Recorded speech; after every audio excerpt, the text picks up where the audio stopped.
The gentleman from Georgia, Dr. Gingrey, is recognized for an opening statement. 2 minutes. Mr. Chairman, I want to thank you for calling today's hearing as we attempt to get answers from the executives of Solyndra.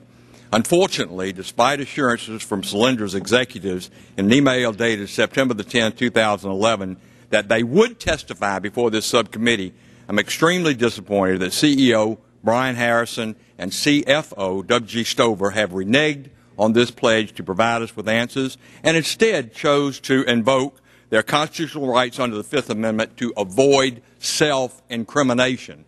Mr. Chairman, hundreds of millions of taxpayers are owed an explanation as to how they were swindled out of $535 million in loan guarantee money. My constituents in Northwest Georgia deserve to know why it is that this company, whose financial outlook in August of 2009 indicated that they would be out of cash in September of 2011, in fact, the time that they declared bankruptcy, and yet received a hefty loan in a rush to judgment about unproven technology. Yet today we hear nothing.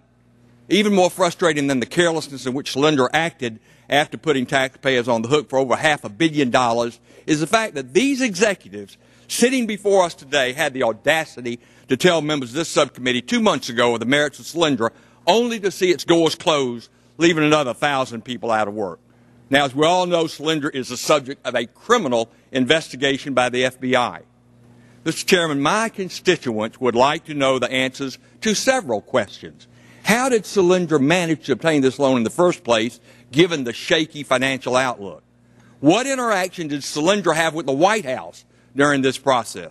How did Solyndra restructure its finances in February of this year and obtain Obama administration's approval to return $75 million to private investors before taxpayers were paid back? Was this a violation of federal law? Mr. Chairman, these questions will be answered with nothing but silence, as you can see.